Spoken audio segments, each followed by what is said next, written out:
Audio Jungle. Hadirin yang dimuliakan Allah, acara diseminasi budaya positif segera dimulai. Cara yang pertama yaitu menyanyikan lagu Indonesia Raya kepada yang bertugas disilakan. Hadirin dimohon berdiri.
Hadirin silakan duduk kembali.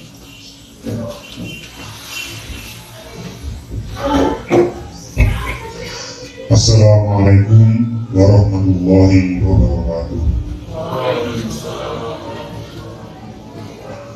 Alhamdulillahirabbil alamin wassalatu wassalamu ala asyrofil anbiya wal mursalin wa ala alihi wa ashabihi wa man tabi'ahum bi ihsanin ila yaumiddin.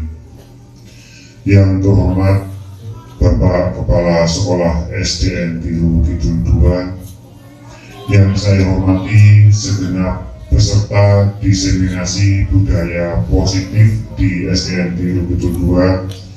Syukur alhamdulillah, marilah kita panjatkan kepada Allah Subhanahu wa Ta'ala, karena Allah memberikan banyak sekali nikmatnya kepada kita, sehingga dengan sebagian nikmat yang Allah berikan kita bisa berkumpul di tempat yang cukup istimewa ini dalam rangka diseminasi budaya positif. Semoga dengan syukur tersebut Allah menambahkan nikmat-nikmat yang lainnya kepada kita semuanya. Amin. Salawat dan salam kita aturkan kepada junjungan kita Nabiullah Muhammad SAW, karena berkat bimbingan dari beliau kita bisa mengenal agama yang hak, yaitu agama Islam. Semoga kita termasuk umatnya yang setia terhadap ajaran-ajarannya sampai ajal menjemput kita, sehingga kita bisa termasuk umatnya yang husnul khotimah. Hadirin yang dimuliakan Allah, saya di sini selaku pembawa acara dalam rangka diseminasi budaya positif akan membacakan susunan acaranya. Yang pertama yaitu menyanyikan lagu Indonesia Raya, yang kedua pembukaan, yang ketiga sambutan dari Bapak Kepala Sekolah, yang keempat yaitu kegiatan inti, dan yang kelima penutup atau doa. Untuk acara yang pertama alhamdulillah tadi sudah terlaksana dengan lancar. Acara berikutnya yaitu pembukaan. Marilah acara ini kita buka bersama-sama dengan ummul kitab Al-Fatihah.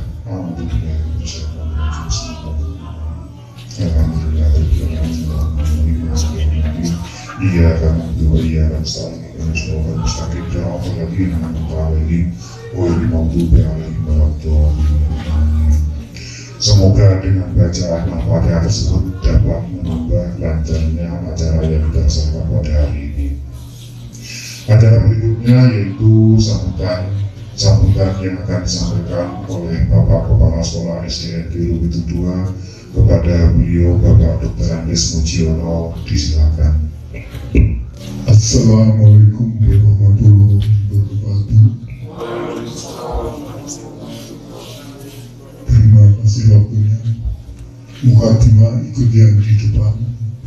Saya ucapkan terima kasih atas Bapak Ibu rekan semuanya untuk menghadiri undangan yang telah diundangkan oleh saudara kita calon guru penggerak yang hari ini mengadakan diseminasi budaya positif.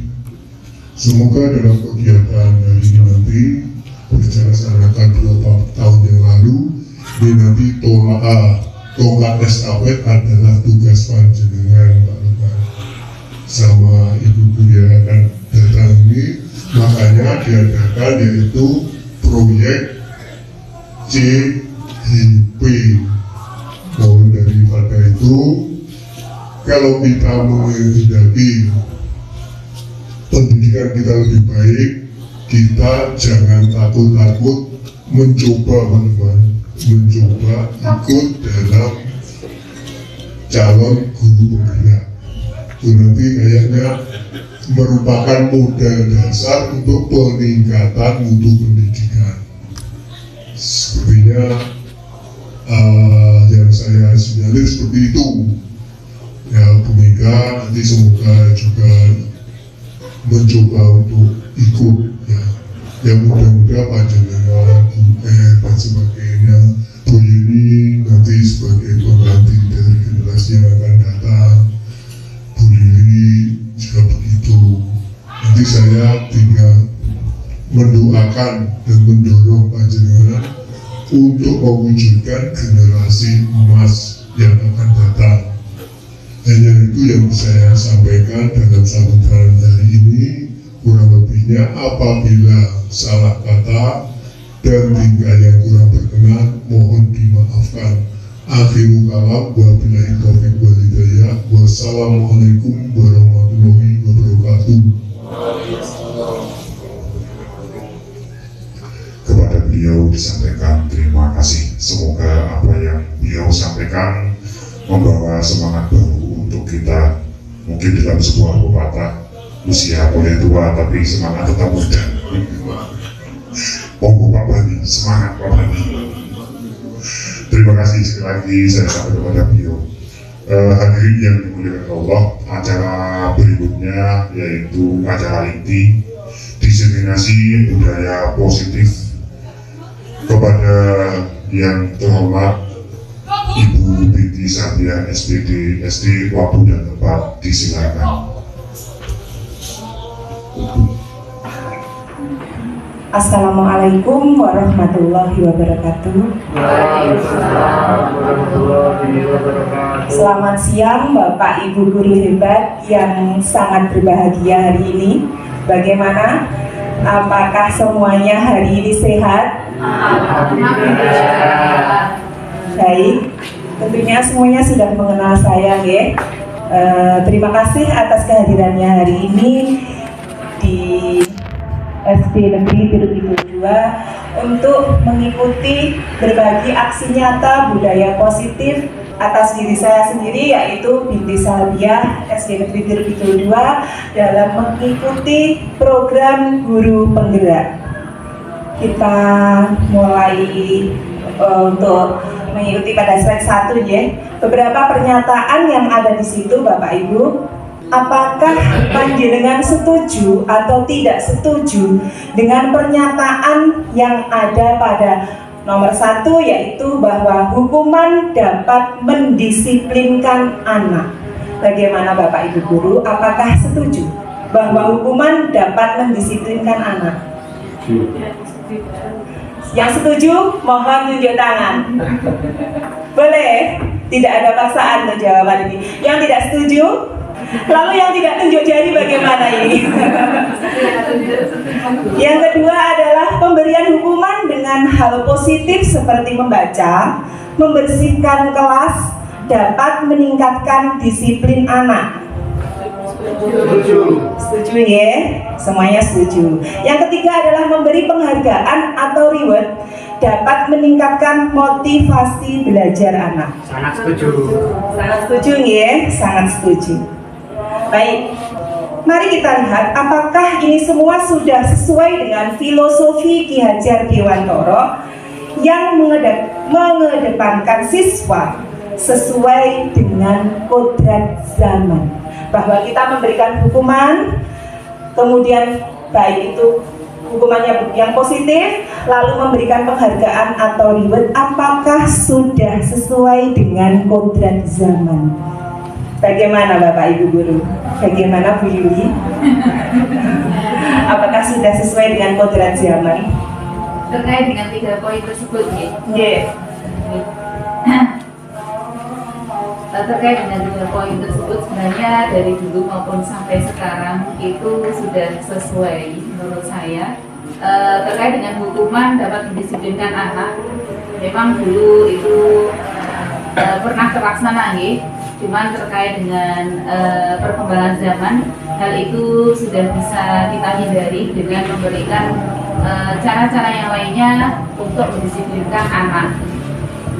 Seperti contohnya misalkan yang nomor 3 dengan memberikan penghargaan atau reward itu juga bentuk memotivasi belajar anak, memotivasi anak untuk selalu berdisiplin, itu juga bagian yang sangat penting pula. Namun pemberian penghargaan ataupun reward yang terus-menerus itu pun juga kadang bisa membuat siswa tergantung dengan hal tersebut dan membuat anak menjadi kurang semangat jika tidak ada reward atau penghargaan. Jadi di sini melihat situasi dan kondisi.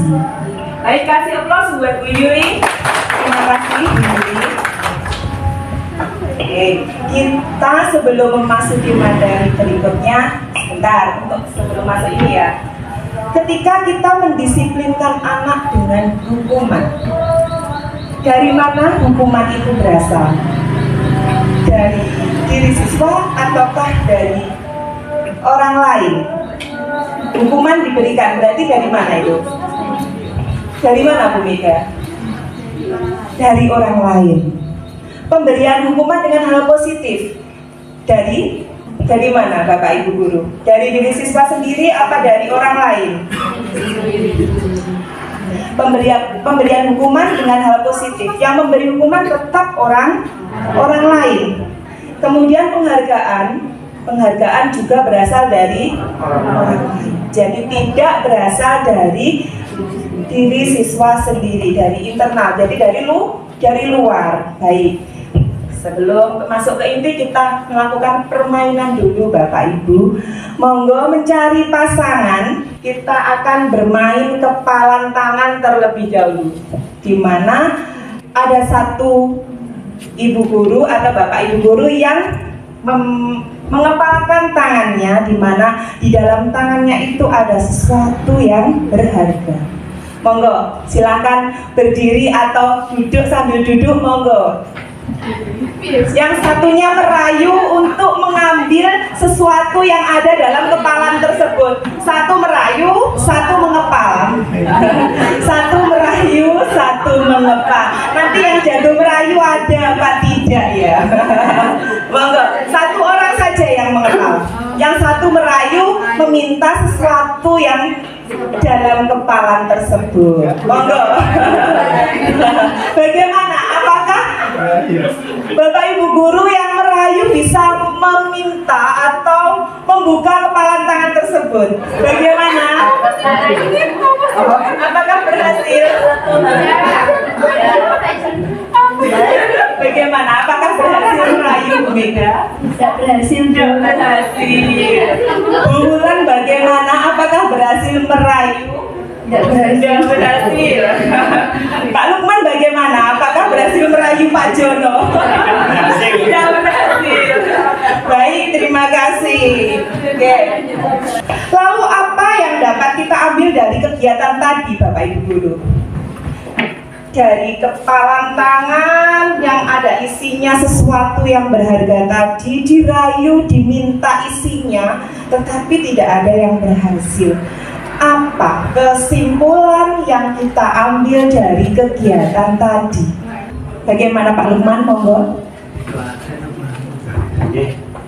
Dari permainan yang dilaksanakan tadi bisa diambil ibroh atau pelajaran bahwa sesuatu yang berharga yang sudah menjadi keyakinan atau menjadi prinsip dasar setiap manusia itu tidak akan mudah untuk dirubah, tidak akan mudah untuk diberikan kepada orang lain. Terima kasih Pak Lukman. Ya, sangat betul sekali bahwasanya dari kegiatan tadi dapat kita lihat sekuat apapun tenaga yang dikeluarkan ataupun rayuan yang dikeluarkan tidak akan mampu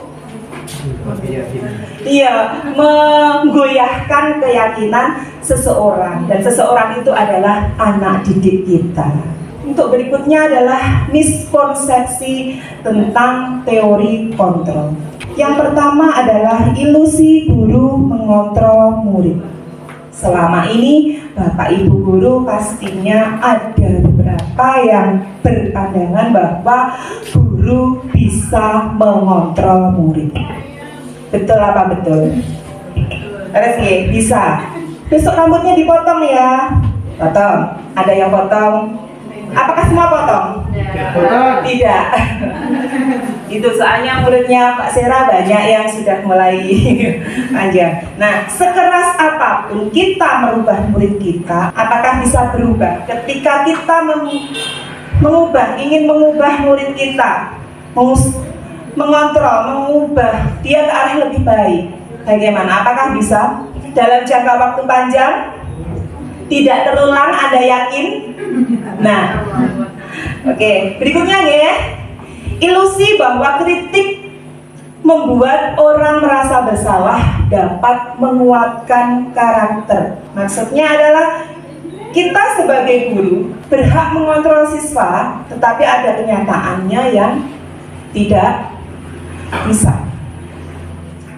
Misalnya ada yang kita kritik, murid kita kritik. Pada saat kita memberi kritikan pada siswa agar siswa merasa bersalah, kemudian mereka berubah, hal itu belum tentu mereka benar-benar berubah, karena bisa jadi karena mereka takut akan adanya guru. Gitu Bapak Ibu, untuk ilusi kritik ya. Kita sering memberikan kritik kadang tidak sadar. Mungkin saya sendiri ya, nak, kok bajumu nggak disetrika ya hari ini?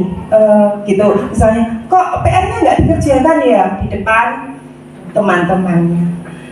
Kita pikir dengan begitu anak menjadi malu, tapi ternyata tidak bisa.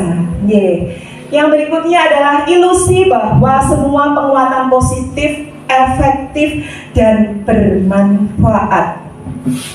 Dari kita membujuk anak untuk melakukan hal yang baik, apakah bujukan itu efektif dan bermanfaat? Itu belum tentu juga. Karena apa? Karena kembali kepada diri anak tersebut. Jadi sekuat apapun kita merubahnya, sekuat apapun kita memberikan penguatan positif, kamu bisa kok nak sebenarnya tugas tadi.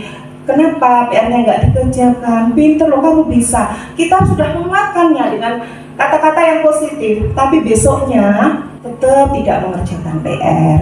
Besoknya ketika dia datang terlambat, sudah bobok lebih awal, biasanya seperti itu. Tapi ternyata besoknya juga masih datang terlambat. Dan yang keempat adalah ilusi bahwa orang dewasa memiliki hak untuk memaksa guru. Guru dikategorikan orang dewasa ya, secara otomatis kita dikategorikan menjadi orang dewasa dan merasa memiliki hak untuk mengontrol siswa. Betul ya? Sebagai yang di kelas, penguasa di kelas, pastinya tentunya Bapak Ibu guru. Dan kita merasa bahwa kita bisa dengan otomatis memiliki hak untuk memaksa mereka. Tetapi hal tersebut tidak bisa karena yang bisa merubah tetap dirinya siswa itu sendiri. Kita masuk kepada perubahan paradigma stimulus respon. Perubahan paradigma menuju stimulus respon atau teori kontrol. Nah, bisakah kita mengontrol seseorang? Yang pertama adalah poin pertama, kita mencoba mengubah orang agar berpandangan sama dengan kita. Itu stimulus responnya. Lalu dengan teori kontrolnya, kita berusaha memahami pandangan orang lain tentang dunia. Dari kegiatan tadi, ketika mencoba kepalan tangan, apakah kita bisa mengubah pandangan orang lain? Panjenengan sudah memberikan jawaban tidak bisa. Poin berikutnya, perilaku buruk dilihat sebagai suatu kesalahan untuk stimulus respon. Lalu teori kontrolnya, semua perilaku memiliki tujuan. Nah, ini kebiasaan kita terkadang sebagai guru, ada siswa yang berperilaku buruk, kita cap jelek, padahal perilaku siswa tersebut pasti ada tujuannya. Ada seorang anak yang bertengkar, kita mesti menyalahkan, saya dipukul Bu, tanpa kita melihat dulu kenapa seseorang anak tadi melakukan pemukulan. Nah, seperti itu adalah kebiasaan kita terkadang, bahwa perilaku buruk itu sebagai suatu kesalahan, yang sebenarnya itu setiap perilaku memiliki tujuan. Berikutnya, orang lain bisa mengontrol saya, stimulus responnya. Lalu teori kontrolnya, hanya Anda yang bisa mengontrol diri Anda. Seperti teman-teman yang sudah mempertahankan kepalan tangannya tadi, tidak ada orang lain yang bisa mempengaruhi kecuali dirinya sendiri. Berikutnya, poin keempat adalah saya bisa mengontrol orang lain. Kalau teori kontrolnya, Anda tidak bisa mengontrol orang lain. Pemaksaan ada pada saat bujukan gagal. Kemudian teori kontrolnya adalah kolaborasi dan konsensus menciptakan pilihan-pilihan baru. Dan yang terakhir, model berpikir kalah menang. Untuk teori kontrolnya adalah model berpikir menang. Nah, Bapak Ibu guru hebat, inilah yang akan saya definisikan pada kesempatan ini, yaitu budaya positif. Apa yang ada pada benak Bapak Ibu guru ketika mendengar kata budaya positif? Bagaimana Bu Lala? Apa yang dimaksud dengan budaya? Kebiasaan. Iya, Bu Lala pintar sekali. Kelas berapa Bu Lala sekarang? Ya, budaya identik dengan kebiasaan. Baik, kita bahas ya kelanjutannya. Apakah itu budaya positif? Budaya positif adalah nilai-nilai keyakinan dan kebiasaan-kebiasaan di sekolah yang berpihak pada murid, dapat berkembang menjadi pribadi yang kritis, penuh hormat, dan bertanggung jawab. Nah, pentingkah budaya positif diterapkan di sekolah Bapak Ibu guru? Berbeda dengan tata tertib ya ini. Budaya positif berbeda dengan tata tertib. Baik, penting menurut panjenengan budaya positif penting untuk dilaksanakan. Bukan hanya penting tetapi sangat penting, karena dengan menerapkan budaya positif di sekolah bisa menumbuhkan motivasi intrinsik pada diri siswa agar bisa menjadi siswa yang bertanggung jawab, berbudi pekerti luhur, dan berakhlak mulia sesuai dengan profil pelajar Pancasila.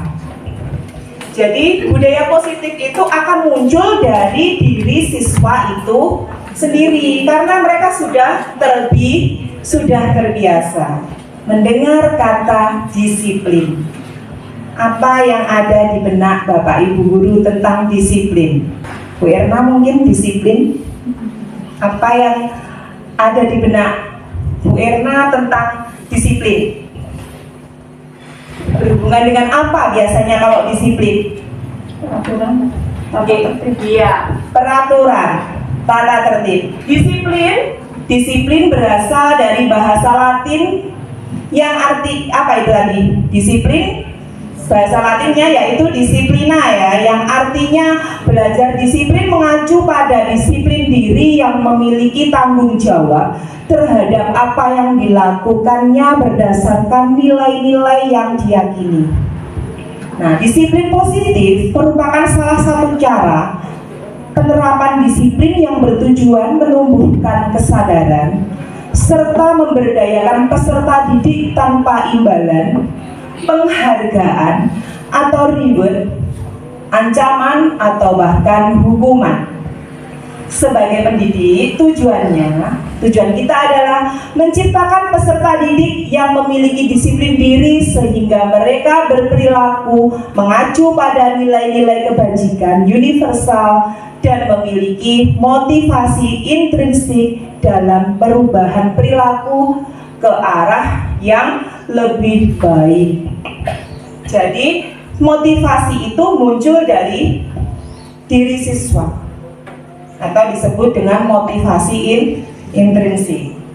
Nilai-nilai kebajikan berikutnya adalah apakah yang dimaksud dengan nilai-nilai kebajikan? Nilai-nilai yang disepakati bersama terlepas dari suku, bangsa, agama, bahasa maupun latar belakangnya.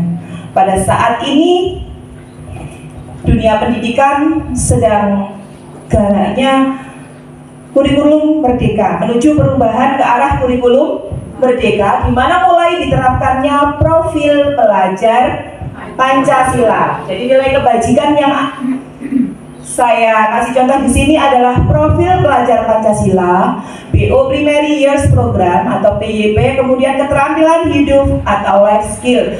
Yang saya bahas di sini adalah profil pelajar Pancasila. Bapak Ibu guru sudah menyampaikan kepada putra-putrinya di sekolah tentang profil pelajar Pancasila. Ada berapa Bapak Ibu guru? Mungkin sudah mulai sering dilakukan agar mereka, kenapa kok dilakukan? Kok tidak dilakukan? Agar mereka bisa melakukan. Dari lagu mereka mengetahui apa yang harus mereka lakukan. Sudah ada yang mempraktekkan lagu profil pelajar Pancasilanya? Kita bersama-sama ya Bapak Ibu guru. Ya, kita mulai setelah hitungan ketiga ya. 1, 2, 3. Belajar Pancasila, beriman dan bertakwa pada Tuhan Yang Esa dan berakhlak mulia.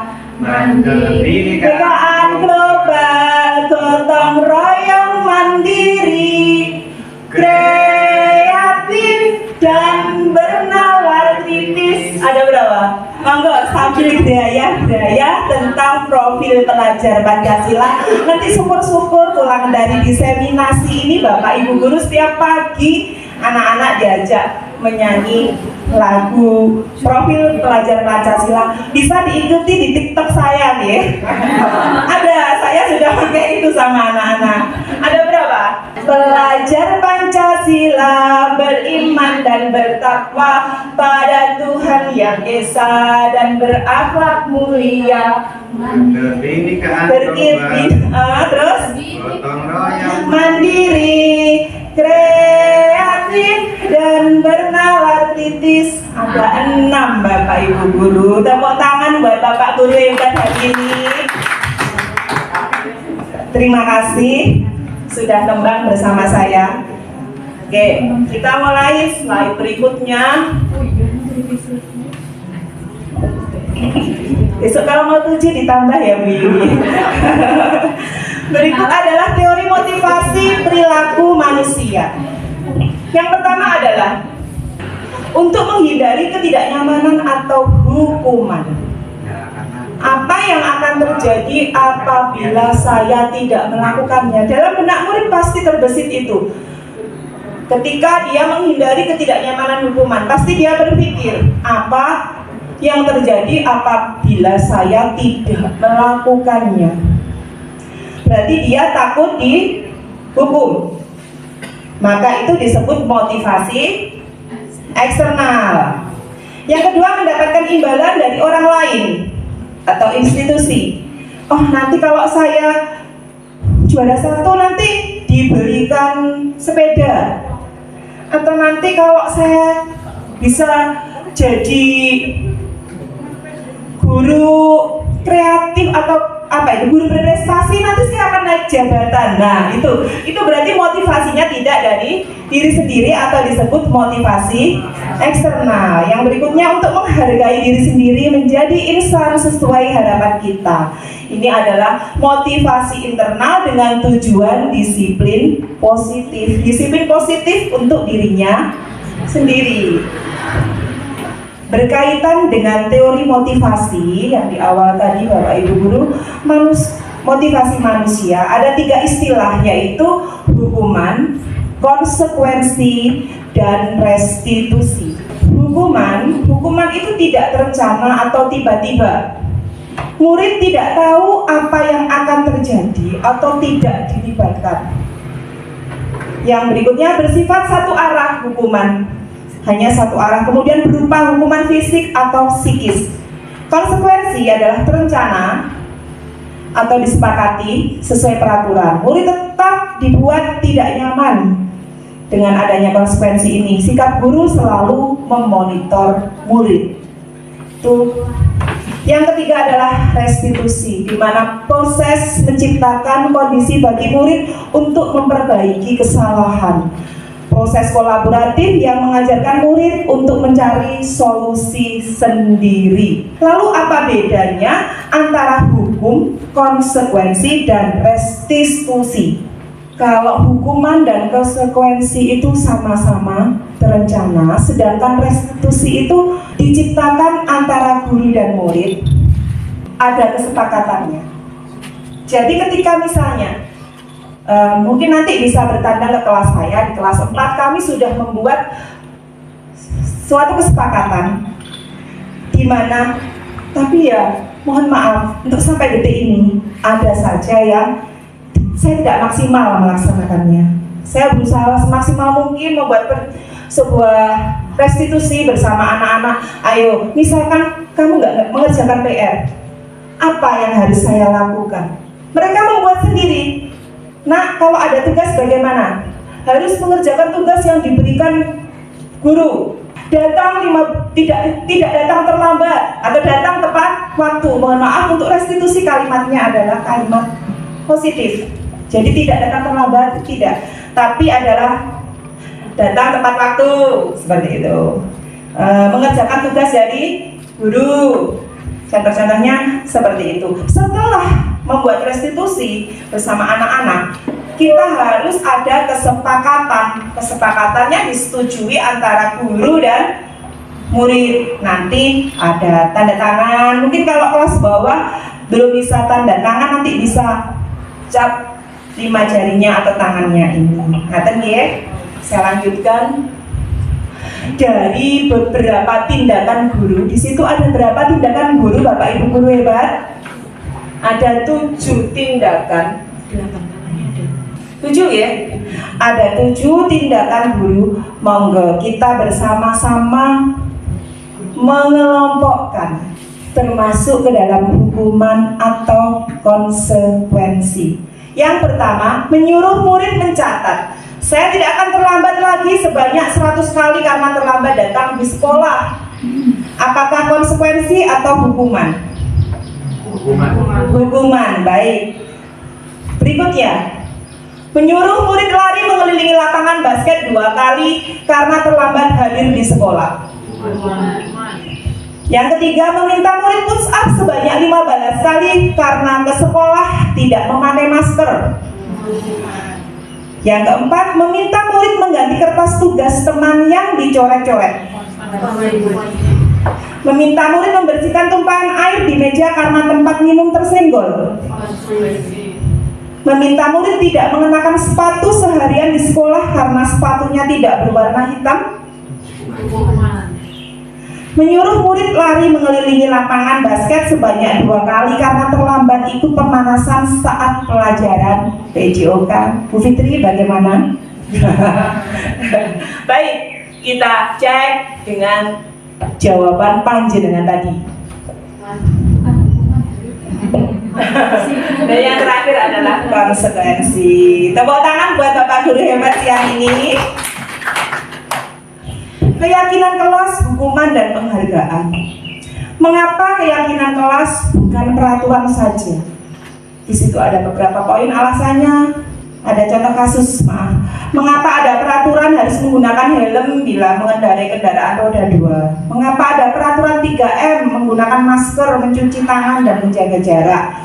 Mengapa harus datang tepat waktu pada saat mengikuti pelatihan? Untuk mendukung motivasi intrinsik, kembali ke nilai-nilai atau keyakinan-keyakinan lebih menggerakkan seseorang dibandingkan mengikuti serangkaian peraturan.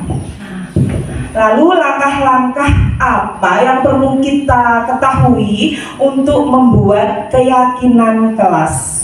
Pertama, memberikan kesempatan kepada semua siswa untuk berpendapat tentang peraturan yang perlu disepakati di kelas. Yang kedua, mencatat semua masukan siswa di papan tulis atau di kertas besar sehingga semua siswa bisa melihatnya. Berikutnya, menyusun keyakinan kelas sesuai prosedur. Pembentukan keyakinan kelas, ubahlah kalimat negatif menjadi kalimat positif.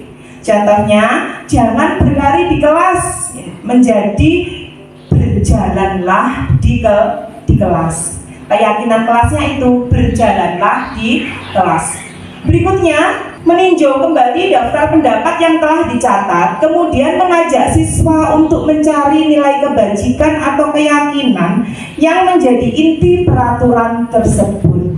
Contohnya, berjalan di kelas, mendengarkan guru, dan datang tepat waktu bisa dijadikan menjadi satu keyakinan, yaitu saling menghormati. Kenapa kita harus berjalan? Kenapa kita harus mendengarkan penjelasan dari guru? Hal itu adalah untuk memunculkan kebiasaan, yaitu saling menghormati. Keyakinan-keyakinan ini kemudian dijadikan daftar untuk disepakati. Meninjau ulang keyakinan kelas secara bersama-sama, hendaknya keyakinan kelas tidak terlalu banyak agar jumlahnya mudah untuk diingat. Ada berapa? Sekitar 3 atau 7 keyakinan atau prinsip. Setelah keyakinan kelas selesai dibuat, maka semua anggota kelas dapat meninjau ulang dan menyetujui dengan menandatangani.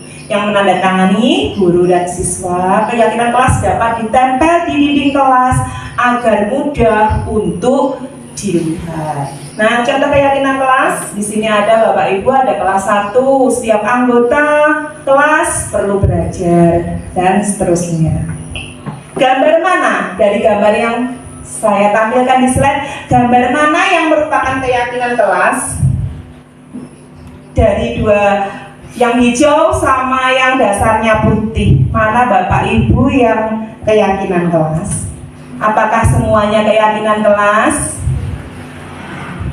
Ya, ini adalah contoh keyakinan kelas dari salah satu sekolah. Yang pertama dari TK dan yang berikutnya dari kelas berapa itu? Kelas 7. Di sini ada beberapa peraturan. Monggo dikelompokkan keyakinan kelas atau nilai kebajikan yang dituju. Saya kembalikan buku ke tempatnya. Nilai kebajikan apa Bapak Ibu guru yang dituju? Mengembalikan buku di tempatnya. Apa Bu Lala, Bu Dila? Iya, bukunya dikembalikan ke tempatnya. Misalnya dibaca, habis literasi, 30 menit sebelum pelajaran dimulai melakukan literasi. Lalu bukunya dikembalikan lagi ke pojok baca. Ini memunculkan nilai kebajikan apa? Nilai kebajikan apa yang ingin dituju? Tanggung jawab. Disiplin, baik. Yang berikutnya dilarang mengganggu orang lain. Menghargai. Hadir di sekolah 15 menit sebelum pembelajaran dimulai. Dilarang melakukan kekerasan, kerukunan. Lanjut, kemudian dilarang menggunakan narkoba. Pak Hukum, baik, monggo. Bergantian atau menunggu giliran? Gunakan masker. Dan yang terakhir, jangan berlari di kelas atau koridor. Yang pertama, selalu kembalikan buku ke tempatnya. Tanggung jawab. Tepuk tangan buat Pak Lukman. Berikutnya, dilarang mengganggu orang lain. Menghargai, menghormati. Hadir di sekolah 15 menit sebelum pembelajaran. Komitmen, bisa disiplin juga bisa. Dilarang melakukan kekerasan, keselamatan, menghormati orang lain. Dilarang menggunakan narkoba. Kesehatan, bergantian atau menunggu giliran, menghormati orang lain. Kesabaran, gunakan masker. Kesehatan, keselamatan, jangan berlari di kelas atau koridor. Keselamatan, keamanan. Sebenarnya itu yang ditanamkan dari peraturan-peraturan yang ada. Nah, kebutuhan dasar manusia apa toh sebenarnya kebutuhan dasar manusia? Kebutuhan dasar manusia adalah segala sesuatu yang kita lakukan untuk mendapatkan apa yang kita inginkan. Seluruh tindakan yang kita lakukan memiliki tujuan tertentu dan semua usaha terbaik yang kita lakukan adalah dalam rangka agar kebutuhan dasar terpenuhi dengan baik. Lalu apa saja kebutuhan dasar manusia? Kebutuhan dasar manusia ada 5, Bapak Ibu guru hebat. Yang pertama adalah bertahan hidup. Yang kedua, kemudian penguasaan, kebebasan, dan kesenangan. Rupanya kayak ngantuk semua. Monggo kasih aplaus untuk Bapak guru hebat hari ini.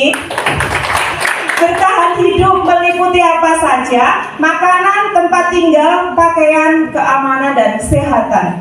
Kasih sayang, merasa dapat kasih sayang dan terima kasih, rasa diterima, dipedulikan, berbagi, kerjasama, menjadi bagian dalam kelompok. Dan yang ketiga adalah penguasaan, yaitu harga diri, keinginan anak untuk dianggap, memimpin, berprestasi, diakui dan didengar. Dan yang keempat adalah kebutuhan kebebasan. Kebebasan itu di mana dia dibiarkan untuk mandiri, memiliki pilihan, mencoba hal baru, mampu mengendalikan arah dirinya. Yang terakhir adalah kebutuhan akan kesenangan. Di sekolah anak-anak mendapatkan kebutuhan kesenangan apa tidak, Bapak Ibu guru? Iya, diberi kesempatan bermain pada saat jam istirahat, humor, antusias, dan tertawa. Ada yang melarang putra-putrinya di sekolah untuk tertawa. Mungkin kalau sakit gigi nggak bisa tertawa. Nah, ini nanti akan seru kita bahas 5 posisi kontrol guru. Selama ini Bapak Ibu guru menempatkan diri sebagai posisi kontrol apa? Yang pertama, penghukum. Yang kedua, monitor atau pemantau. Yang berikutnya sebagai teman. Yang berikutnya pembuat orang merasa bersalah. Dan yang terakhir adalah manajer. Anda sudah yakin menempatkan diri sebagai manajer, Bapak Ibu guru hebat? Kalau saya sendiri, saya jujur, saya masih sebagai penghukum. Dan saya ingin pelan-pelan berproses.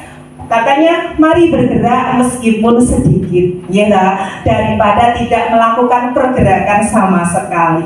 Saya jujur, saya masih memposisikan diri saya sebagai penghukum kala itu.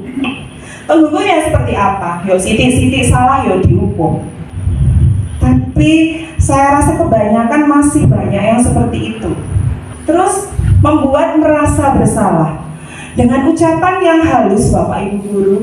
Ayolah, nak, masa gitu aja kamu nggak bisa toh nak? Harusnya kamu tuh bisa loh. Halus kan Bapak Ibu guru? Tapi ini adalah membuat orang merasa bersalah. Lah, guru mau ngomong ya Allah, kok gak iso. Nah, merasa anak menjadi merasa bersalah. Yang berikutnya menjadi teman. Ayolah nak, lakukan ini supaya kamu itu gini. Nah, menjadi teman. Dan yang terakhir, yang keempat adalah monitor, atau kita memantau terus aktivitas anak-anak, memantau kesalahannya, kebenarannya, dan yang terakhir manajer.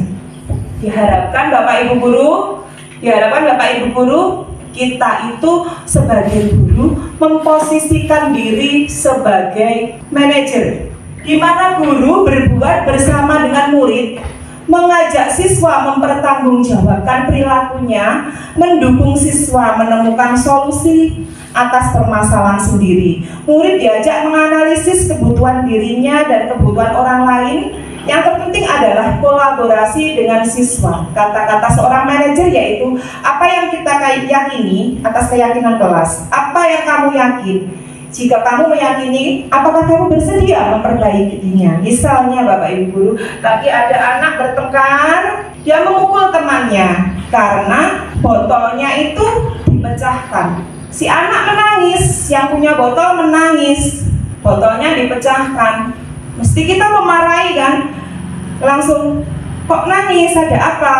Kita klarifikasi satu persatu, kita panggil mereka dulu satu-satu, kita tanya, misalnya, kenapa ya Mbak, kok tadi menangis? Oh ini Bu, botol saya itu dipecahkan, ditendang. Tadi saya itu main baksodor Bu, main baksodor, saya itu menang dan dia kalah, tapi dia marah Bu, masuk ke kelas, terus tas saya itu ditendang, lalu botol saya pecah. Kita panggil satunya, bener nggak nak seperti ini? Coba diceritakan tadi di mana?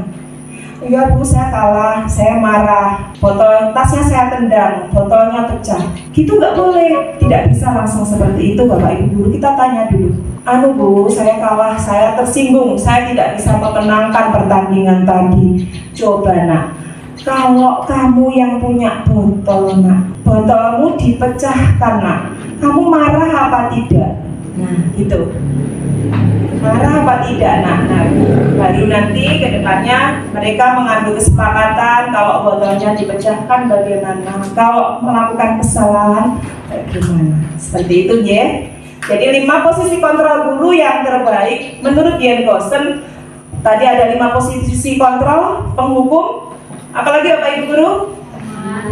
Teman, pemantau, pembuat merasa bersalah, dan yang terakhir adalah manajer. Yang terbaik sebenarnya adalah manajer. Contoh penerapan posisi kontrol guru. Kasus siswa datang terlambat ke sekolah, misalkan bersihkan halaman sekolah, berarti itu adalah penghukum. Kemudian berapa kali ibu harus memberitahu kamu ya kalau kamu selalu mengecewakan ibu? Disebut apa Bapak Ibu Guru itu? Membuat merasa bersalah. Berikutnya, ayolah patuhi tata tertib sekolah ini, bantu ibu ya. Sudah kali ini tidak apa-apa, lain kali jangan terlambat lagi. Itu sebagai teman. Yang keempat, kamu terlambat 15 menit, apakah kamu sudah mengerti konsekuensi yang harus dilakukan bila terlambat? Memantau masih menghubungkan dengan konsekuensi yang dibuat. Dan yang terakhir adalah manajer. Apakah kamu tahu kesalahanmu? Bagaimana kamu bisa memperbaikinya? Jadi dilakukan negosiasi. Ya Bapak Ibu Guru, itu sebagai posisi kontrol manajer. Nah, ini saya kecewa sekali dengan kamu. Yang seperti itu dikatakan membuat merasa bersalah. Kamu tidak pernah benar melakukannya. Penghukum. Ayolah lakukan demi ibu bapak. Kata inilah yang dinyatakan posisi guru sebagai teman. Dan yang keempat, kamu tidak akan pernah mendapatkan nilai jika kamu tidak mengerjakan tugas, yaitu pemantau. Masih diingatkan dengan konsekuensi yang dibuat. Dan yang terakhir, manajer, bagaimana kamu bisa menyelesaikan masalah ini. Dikoordinasikan. Kamu selalu paling datang terakhir, masih penghukum. Nah, konsekuensi tadi kita hubungkan dengan segitiga restitusi. Apakah yang dimaksud dengan segitiga restitusi? Saya lanjut ya.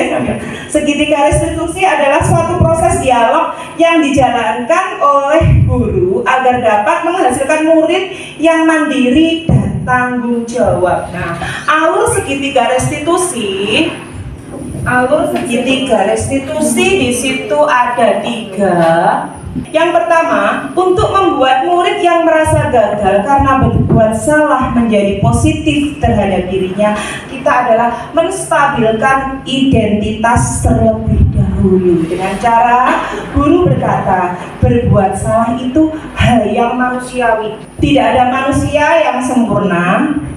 Bapak Ibu guru juga pernah berbuat salah. Kita pasti bisa menyelesaikan permasalahan ini. Bapak Ibu guru tidak tertarik untuk mencari tahu siapa yang benar, siapa yang salah. Bapak Ibu guru lebih tertarik untuk menyelesaikan masalah.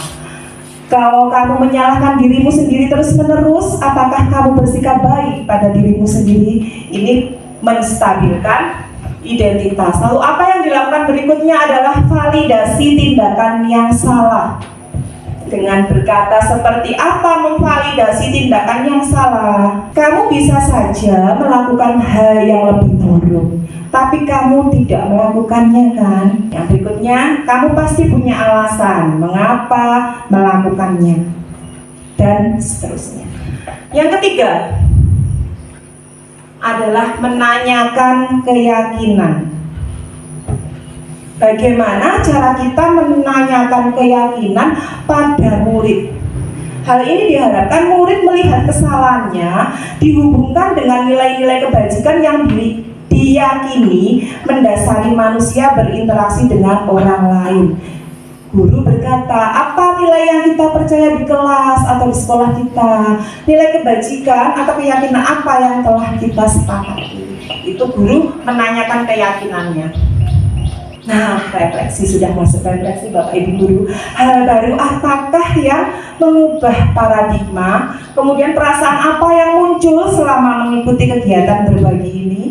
Coba yang pertama, hal baru apa yang mengubah paradigma panjenengan setelah mengikuti kegiatan aksi nyata diseminasi budaya positif? Misalnya tentang memberikan hukuman Bapak Ibu guru. Monggo Pak Lukman, nomor 1. Hal baru apa? Terima kasih. Untuk yang pertama, hal baru apa yang mengubah paradigma saya? Di sini saya bisa mengambil sedikit kesimpulan dari yang sudah disampaikan oleh Bu Bin Sabiah berkaitan dengan semacam hukuman. Ternyata selama ini saya pribadi banyak salah pada anak-anak, karena jika ada satu hal yang dilakukan oleh anak-anak biasanya langsung menghakimi dan menganggap itu salah dan memberi hukuman. Mohon maaf atas hal tersebut. Semestinya jika ada anak yang melakukan sebuah kesalahan, kita klarifikasi, kita gali alasannya apa, sehingga dengan seperti itu nanti bisa dibuat semacam kesepakatan atau keyakinan kelas. Terima kasih. Buat Pak Lukman. Nah, sangat betul Pak Lukman ya, hal baru yang mungkin bisa mengubah, termasuk saya sendiri, mungkin juga Bapak Ibu guru yang lain, di mana hukuman itu memberikan sifatnya hanya sementara saja, tidak bisa nanti berkelanjutan. Maksudnya berkelanjutannya dia tidak bisa menuju hal yang baik karena bersifat sementara. Sedangkan hukuman berasal dari dorongan. Dari mana hukuman itu? Kalau dia melakukan karena takut dihukum, berarti itu dari eksternal. Sedangkan yang memotivasi siswa adalah dari dirinya sendiri. Baik, yang kedua, perasaan apa yang muncul selama mengikuti kegiatan berbagi ini? Monggo Bu Sri. Tidak apa-apa. Setelah mengikuti diseminasi ini, panjenengan merasa bagaimana? Apakah mendapat ilmu baru atau bagaimana? Monggo silakan. Terima kasih atas waktunya. Menurut perasaan saya, ketika mengikuti diseminasi budaya positif ini, saya mendapat pengalaman baru, serta saya dapat menjalankan apa yang sekarang digalakkan pemerintah untuk memotivasi diri saya sendiri untuk mengikuti apa yang seharusnya dilakukan untuk anak-anak supaya kedepannya lebih baik lagi. Terima kasih. Kasih aplaus ya buat Sri. Dan yang terakhir, monggo Bu Yuli, setelah mengikuti kegiatan ini, saya akan menjadi among yang seperti apa dari 5 posisi kontrol tadi? Alhamdulillah dapat ilmu yang luar biasa hari ini.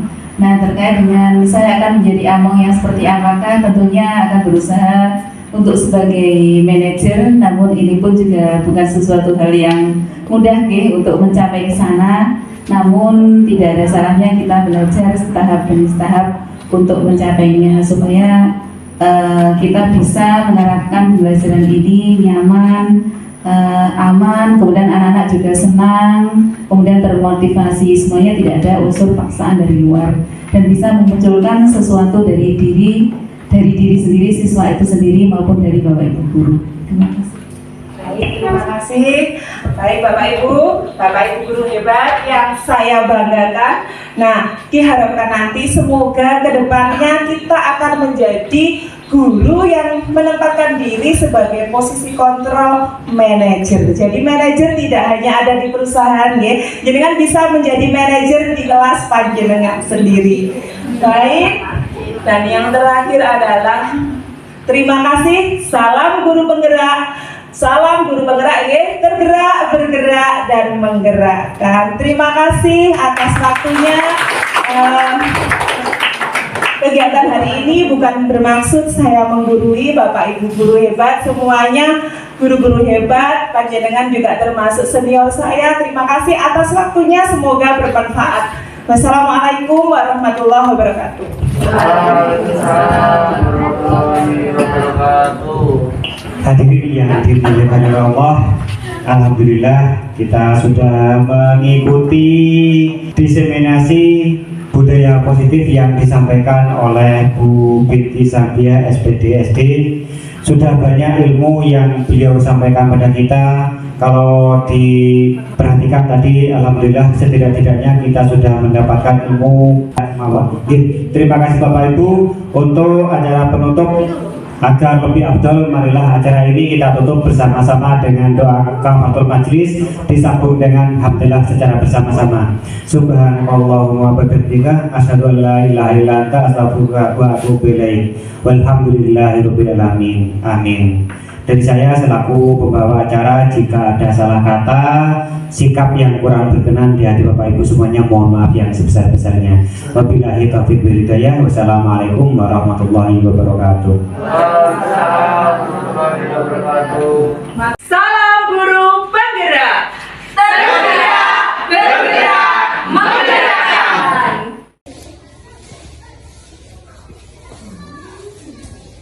Lanjut, kita baca kesepakatan yang sudah kalian buat bersama-sama. Sini Mas Rado, yuk dibaca apa saja yang pertama? Menggunakan kemarin ketika tidak masuk sekolah. Katakan di awal sebelum pelajaran dimulai. Mendengarkan penjelasan dari guru. Mengerjakan tugas tepat waktu. Memakai seragam yang lengkap. Oke. Berikutnya harus dilaksanakan benar-benar. Lalu bagaimana jika kalian melanggar? Mendapatkan sanksi. Kalian sendiri nanti yang kelak akan menentukan sanksinya. Kita setujui persetujuan bersama dari pohon kesepakatan kelas kita. Tuliskan nama kalian di tangan yang sudah kalian gambar kemarin. Silakan ambil sesuai kesukaan kalian namanya. Iya. Tuliskan namanya yuk, nanti balik akhir saya. Mana? Mau apa nak? Warna apa? Hijau. Ya wes, garis. Oke, silakan tuliskan nama kalian. Yuk.